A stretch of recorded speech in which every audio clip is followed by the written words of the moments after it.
Welcome to the Live Free, Love Life podcast, where we discuss how to create more freedom so we can love our lives no matter what we're going through. Hello, everyone. Welcome to this week's episode of Live Free, Love Life. Today, we're going to be talking about trauma.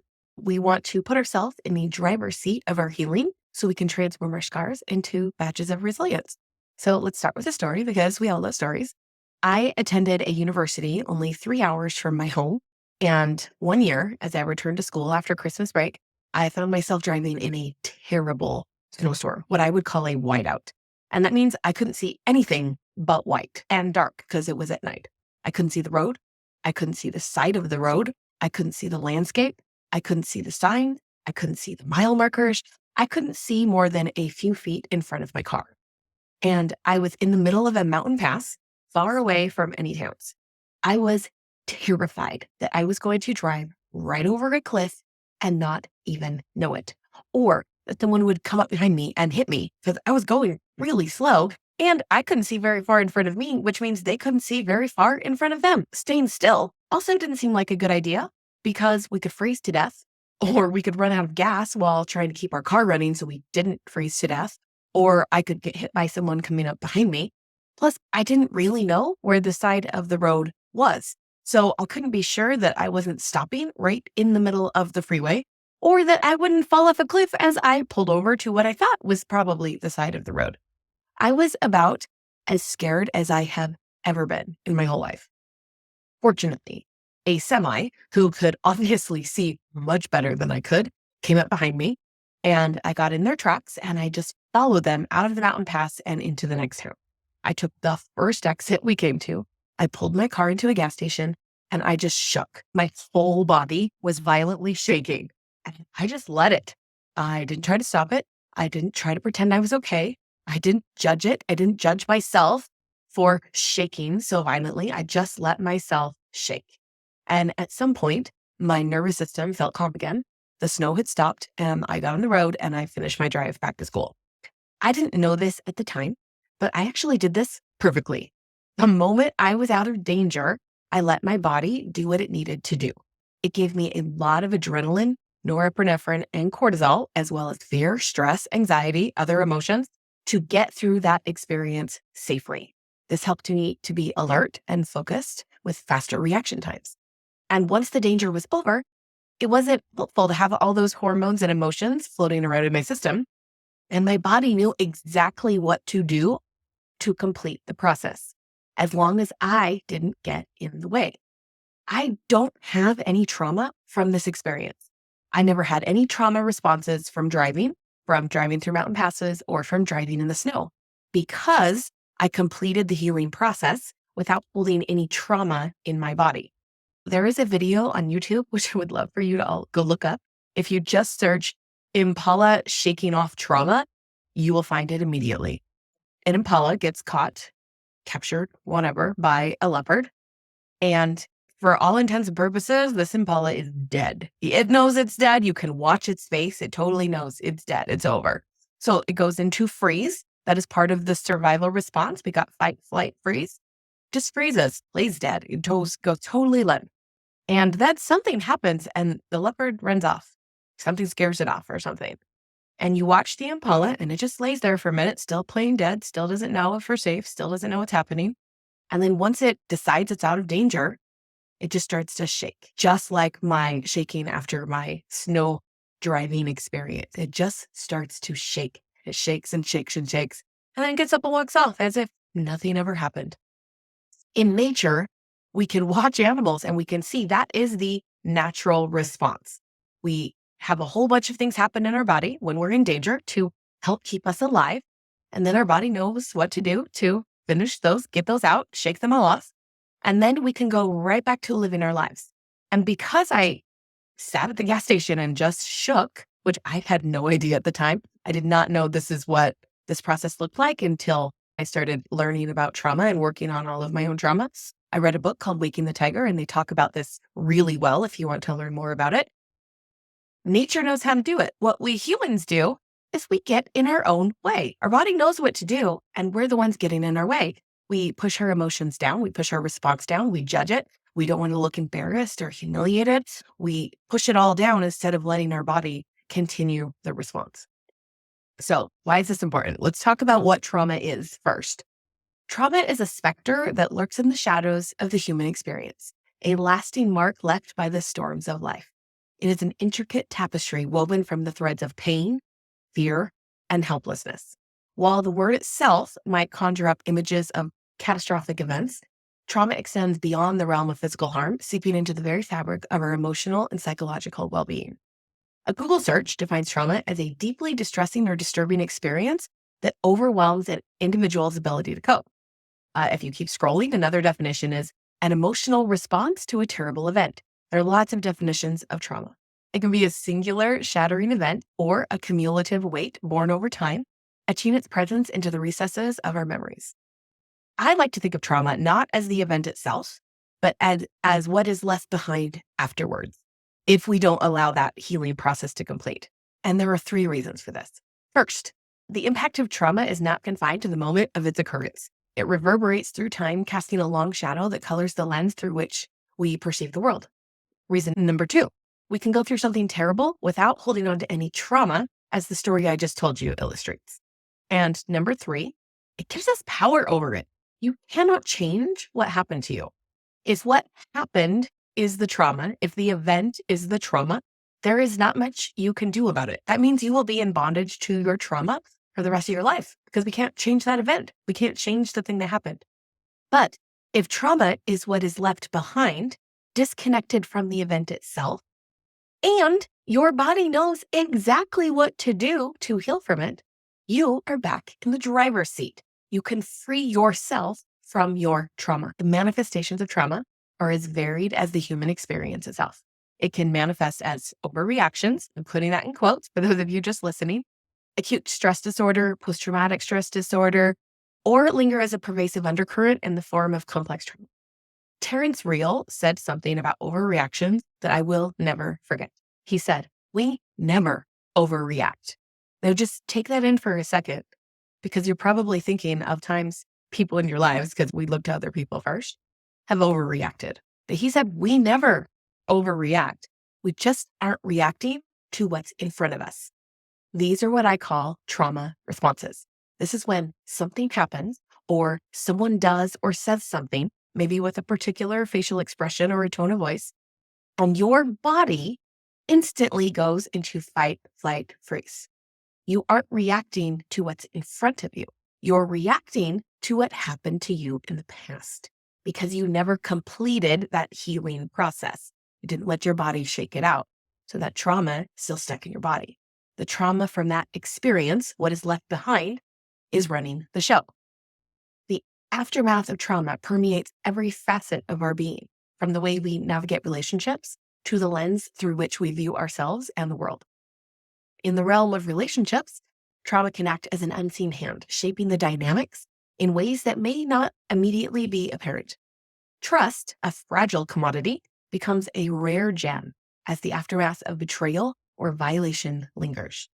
Intimacy can become a battleground where vulnerability is met with the echoes of past wounds.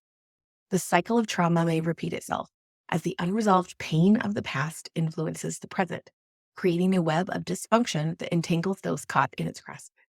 Yet the human spirit possesses an innate resilience, a capacity for healing that transcends the scars of trauma. Just as trauma can echo through the chambers of our soul, so too can healing be a transformative force that reshapes the narrative of our lives. Healing from trauma is not a linear journey. It's a nuanced and often arduous process. It begins with acknowledging the impact of past experiences and granting oneself the grace to feel and express the emotions that may have been suppressed. Remember, that's when we didn't shake it out. We didn't let our body complete the process. We suppressed it. This is not weakness, but a courageous act of self-compassion, a crucial step toward reclaiming one's agency. There are 3 levels where we can create freedom from our trauma. The first one, level 1, is trauma responses in the present. An awesome place to start freeing yourself from trauma is in your trauma responses, your reactions that look like overreactions because you aren't reacting to what's in front of you. Let me give you an example of what this could look like. I was in the car with my husband. We were sitting in a parking lot at a restaurant, waiting for the hostess to let us know that our table was ready. I don't even remember what we were talking about. He said something, don't know what it was, and I was instantly in fight or flight. I'm pretty sure it was his facial expression or his tone of voice or a combination of the two, not necessarily the words that he said. But my brain saw those things and immediately had a response. Instead of reacting to him or what I was feeling in my body, I hit pause because I was working on my trauma. I said to myself, this is a trauma response. That means this isn't about what's in front of me. I read about a study in which they hooked people up to brain imaging machines and they showed the pictures of scary things. And they watched as their amygdala lit up in their brain. And for one group, they have the control group. And then the other group, they had the participants say, this is fear, the moment they felt fear. And the response in their amygdala immediately lessened. They could see it on the brain imaging. It went down just by labeling the fear. Labeling what is happening is super powerful, and it actually creates a physical response in your body. Your nervous system will respond. So this is a trauma response. Next, I focused on my breath. I dropped out of my head and into my body, noticing how my breath felt as it came in and went out. Then I added the words, I am safe. When we have a trauma response, it feels like thing happens and then physical emotional response. I use the word instantly. Husband said words, I react. My body reacted immediately. It feels like that's just step one, step two. What we don't see is the step in the middle. This is how it really goes. Thing happens, brain says, I'm not safe, then physical emotional response. We don't notice the thought, I'm not safe, but it is there. That is what creates the response. Our brains ask, am I safe? Multiple times every single second. When the answer is no, our body goes into fight, flight, or freeze. And remember, when I say you're not reacting to what's in front of you, we're reacting to something in the past. Back in the past, your brain had very good reasons for deciding whatever we're seeing right now is dangerous. A lot of the trauma responses that we have are from when we were children. When I was 5 years old and I couldn't take care of myself in the same way I can as an adult, I really wasn't safe. My brain had a really good reason for determining something wasn't safe. Let's just give an example. This is not a real example. I'm not going to give you details of my real trauma in this episode. But let's just say that because it was my husband's facial expression and tone of voice, let's just say that my dad, he did not, this is not a real story. Let's just say that he had that facial expression and tone of voice every time he hit me. My dad never hit me, let's be clear. But do you see how if I'm 5 and my brain associates that facial expression and that tone of voice with being in real physical danger, that later in life, when I see that facial expression and tone of voice, my brain thinks I'm in actual danger.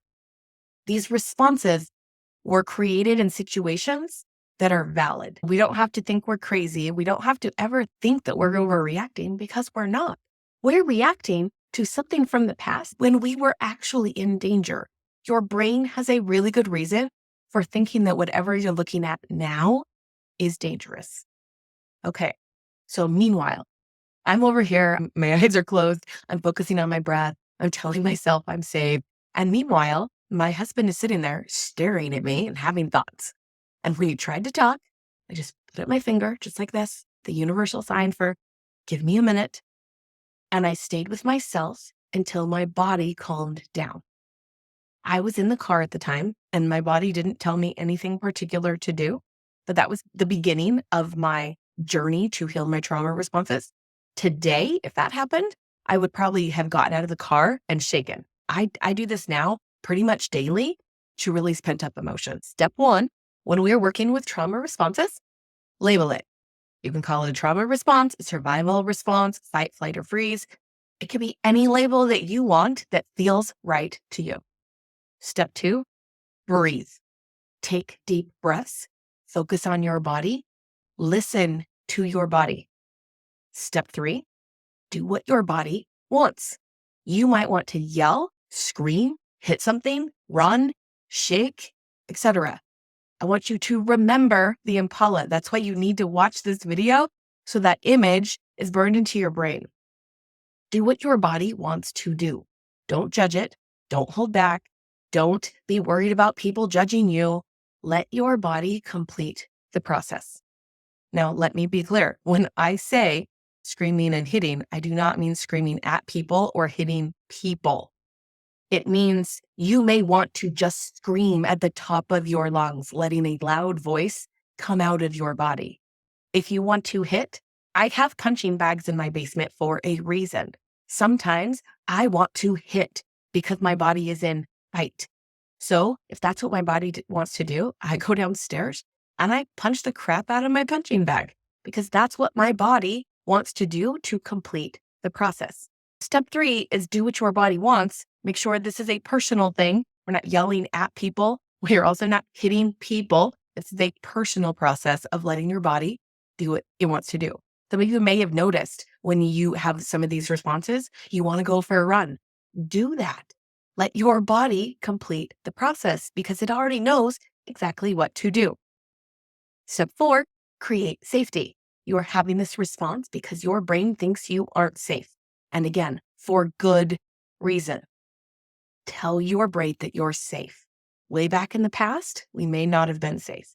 But right here in this moment, you are safe. If you're not, of course, get yourself to safety. We're talking about trauma responses that seem like overreactions to the situation we are in. So in those, we actually are safe because we're not reacting to what's in front of us. We're reacting to something from the past. You have to let your brain know that you're safe. You may have to repeat, I am safe 100 times. Let your body know and your brain that you are safe. And step 5, cultivate self-compassion. It makes perfect sense that you are having this response because of what you've been through in the past. A crucial step on the journey to healing from trauma is to acknowledge and validate your emotions. Allow yourself the space to feel them without judgment or self-criticism. Embrace the courage to confront the pain and discomfort, recognizing that these emotions are valid responses to the challenges you faced. Extend kindness and compassion to the version of you who went through those things. Forgive yourself for any perceived shortcomings. Recognize that healing is gradual. Treat yourself with the same gentleness and understanding you would to a close friend or a child. Now, while coaches are generally not the first choice for trauma, we're going to get to what is generally the first choice in a second. They are probably the best choice when working on level 1, on this level that we've been talking about, because coaches focus on the present and the future rather than the past. Okay? Coaches are awesome for level 1. For level 2, we want to go to more like therapists rather than coaches because they are going to focus on the past. Level 2 is resolving what happened in the past. Level 1 are trauma responses in the present. Level 2, resolving what happened in the past. As we change our reactions in the present, we can simultaneously work on the past to prevent the reactions from happening in the first place. We're simply tackling it from both directions. So for level 2, step 1, seek professional support. Engage the expertise of a mental health professional to guide you through the healing process.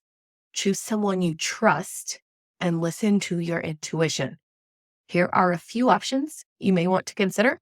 I've tried pretty much all of these. If you have been using one and you're not making the progress you want, try a different one. The first one is talk therapy. Therapists where we go and we just talk about stuff. If you've been doing that for years and you're not making progress, it's time to switch to something else. It can be super helpful. It's on the list for a reason. All of these can be super helpful. But if you're not moving forward, it's time to try a different modality. So we've got talk therapy, cognitive behavioral therapy, also called CBT, eye movement desensitization and reprocessing, which is also called EMDR. That's what most of you probably know it as. Accelerated resolution therapy, that's ART. I personally love that one. Dialectical behavior therapy, DBT. You could also try hypnosis and energy work. I've also done both of those. You want to choose someone that you really trust is there for your self-healing. The most important thing to remember on level 2 is that you can heal fully and completely. You can give yourself freedom from your trauma if you want it. So again, if you're not making the progress that you want with one modality, switch modalities. And this list is not extensive. There's probably tons more options that you could try. We have to start with believing that you can completely heal from your trauma. That means if one thing's not working, you're like, oh, well, I'll just try the next thing because I know I can heal. I'm just not making the progress I want right here. Let's try something else. Okay, step 2 in this level of going to the past and resolving what happened in the past is forgiveness. As the journey unfolds, forgiveness emerges as a potent force in liberating yourself from the chains of resentment. Forgiveness does not condone the actions that caused the trauma. Rather, it is a gift that we bestow upon ourselves, a release from the shackles that bind the heart. There is so much to be said on this that we'll just do a whole different podcast episode just on forgiveness and the power of it and what it can do for us and how it's a gift that we give to ourselves. It's not really about other people, but it is a powerful tool in resolving what happened in the past and can help us let go of our trauma. Okay, level 3 in healing from trauma is to be proactive. We're going to prevent future trauma. Now that you understand a bit more about how and why we create trauma, it's possible to free yourself from future trauma. And we do that by listening to our bodies, feeling our feelings, and letting ourselves have our experiences without judgment and without trying to control them. We prevent future trauma by being the Impala, by mimicking the way animals do it in nature. They, as far as we know, they don't have trauma. Getting caught by a leopard and almost dying is not a traumatic experience for an Impala because they don't hold the trauma in their body. They have the experience, their body processes it, and then they move on as if it never happened. So that's what we're going to do. We can prevent future trauma by purposely being the Impala, by letting our body complete the process and have whatever experience it needs to have to do that. You cannot prevent terrible things from happening. Okay? We're just humans. We're not superheroes. We're not magic. We can't prevent terrible things from happening. They're part of the human experience. But we can choose how we respond and how we process those experiences, which means that we are in the driver's seat of our future trauma because it's only trauma what we hold on to it and keep it in our bodies. Remember my drive in the snowstorm? When I think back to it, I can remember it in so much detail. It feels like what I would call a traumatic experience, but it wasn't.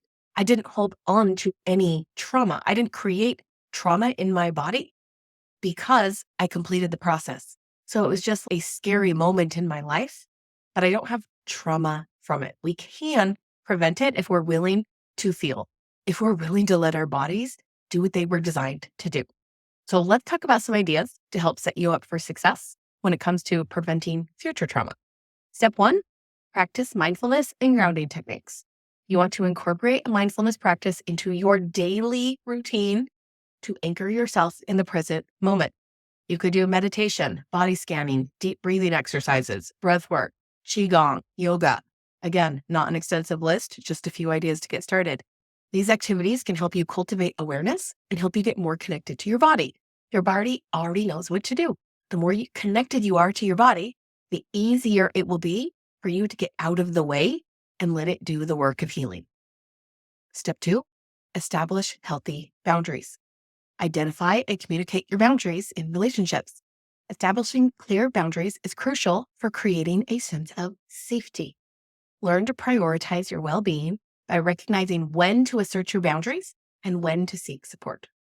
Step 3, engage in therapeutic activities. Explore therapeutic activities that resonate with you.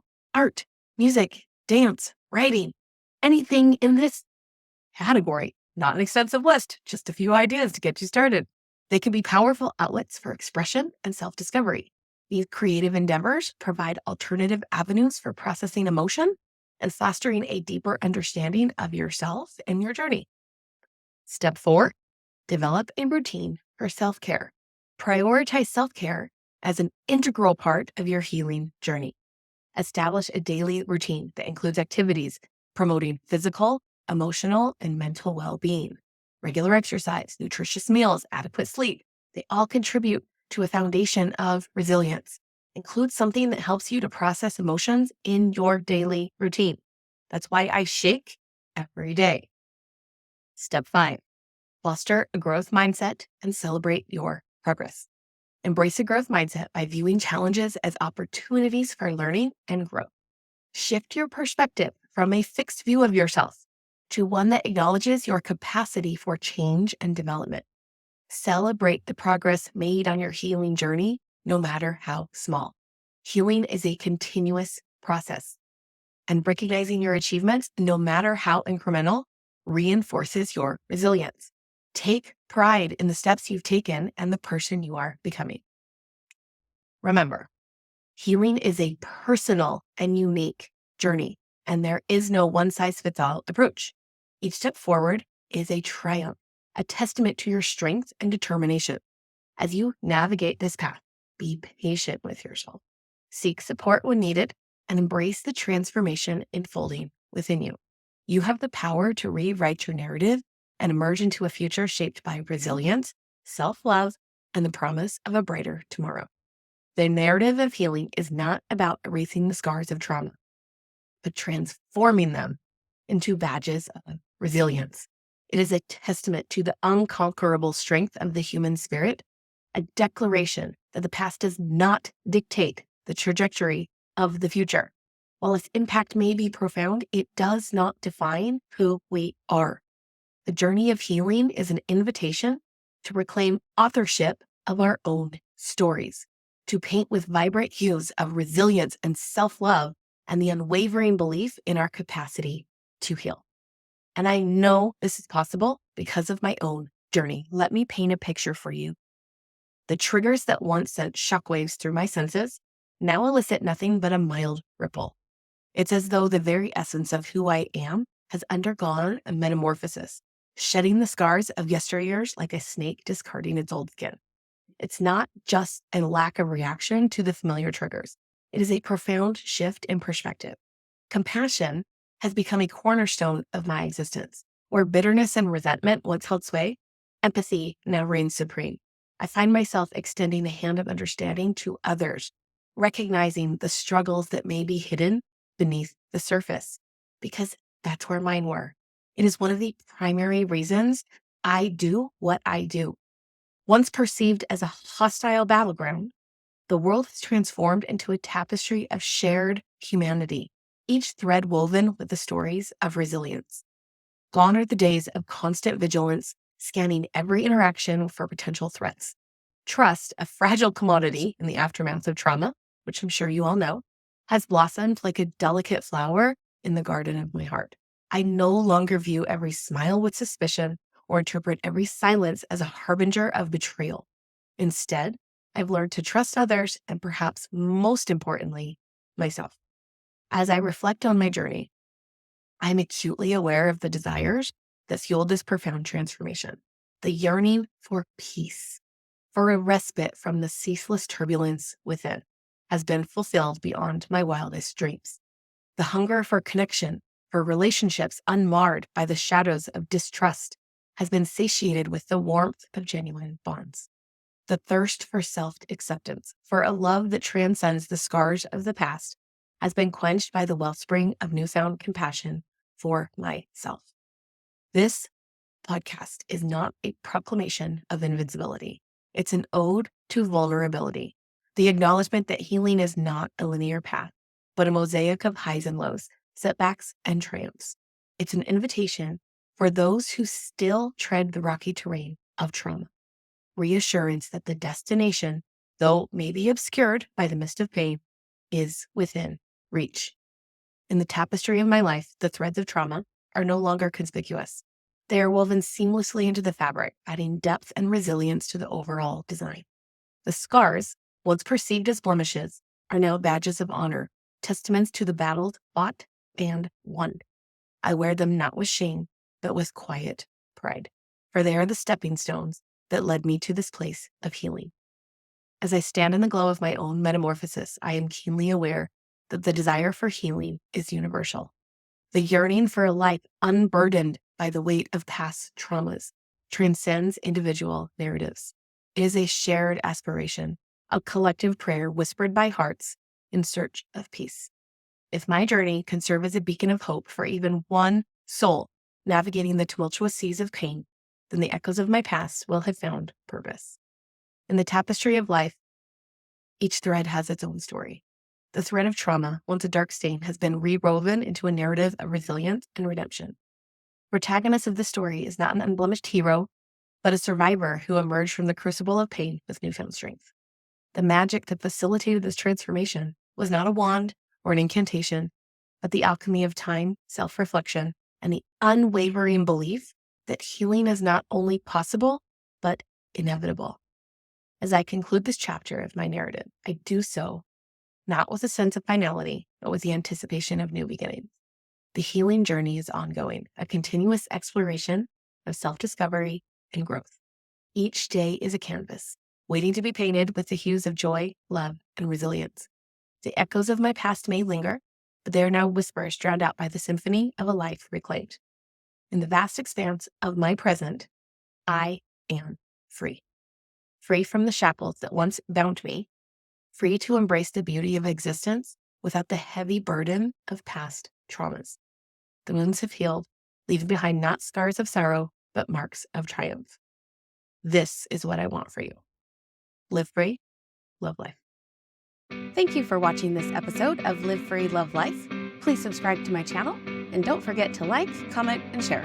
See you next time.